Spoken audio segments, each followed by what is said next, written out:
แล้วจับได้สบายดีสบายดีสบายดีจะได้เนาะโอ้เดี๋ยวนี้อันทั้งน้องเคยเพิ่นกำลังอันนั้นเด้อโอ้สิเทตารางโอ้เพื่อว่านี่เนาะให้มีการอยู่เย็นเป็นสุขบรรดาไอ้น้องเนาะบรรดาไอ้น้องหลายคนเวียกช่วยแหละเพิ่นมาเฮ็ดเวียกช่วยกันโอ้เจ้าของเพิ่นก็เลยหาหมูมาเลี้ยง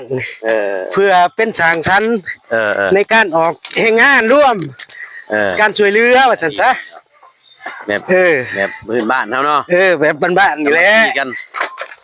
อันจะได้พ่อใหญ่นี่โอ้ผมก็มาเฮ็ดนี่แหละเท่าแล้วเขาให้มาจัดมาเฮ็ดนั่นนี่แหละโอ้โหมาเราบ่ได้ก้อยปุ้นกับเขาบ่ได้ก้อยปุ้นน้ำเพิ่นดอก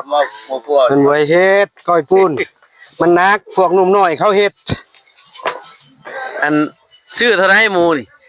โอ้หมูนี่บ่แพงนะทางบ้านเฮานี่เท่าไรน่ะซ้ำนี่ราคาล้านบาทเด้นี่ล้านเท่าไรล้าน5เท่านั้นนี่มักใหญ่เนาะจังว่าแถวอื่นเด้อแถวนี่ก็พอมีอยู่แต่ว่าก็บ่มีเลยมันลายขนาดเนาะหลายอยู่บ่ธรรมดาบ่ล่ะโอ้ก็สำโอ้มันก็มีมันแหละหมูจีนมันมักคือยังกินน่ะมันจีนบ่มักได้เวียดเด้เว้ยจ้อยเวียดมักมันจีนก็มักมันแต่ว่าจีนอยู่บ้านเฮารวมสิเอาแต่น้ำมันมันก็หาบจ้ะอุ้ยมีแม่พิงเอาแต่น้ำมันได้เป็นบ่เฮ็ดมาพี่อันฮะเป็นแล้วเว้ยเฮ็ดมาพี่ก็ได้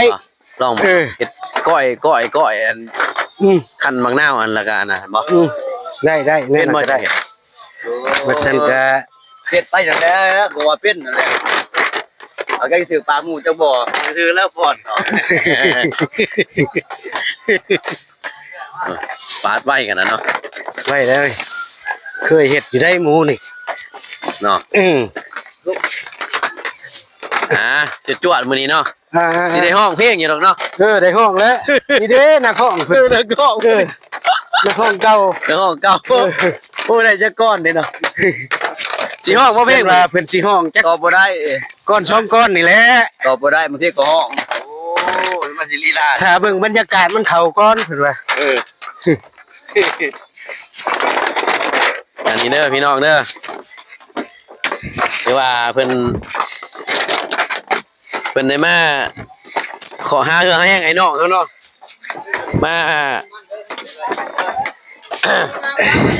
าเทพื้นเนาะคือว่าทีมงานสร้างเขามาช่วยเหลือกันทีนี้กำลังเกี่ยมคือกำลังผสมปูนเนาะจะได้จ้าเรียบจะได้เทพื้น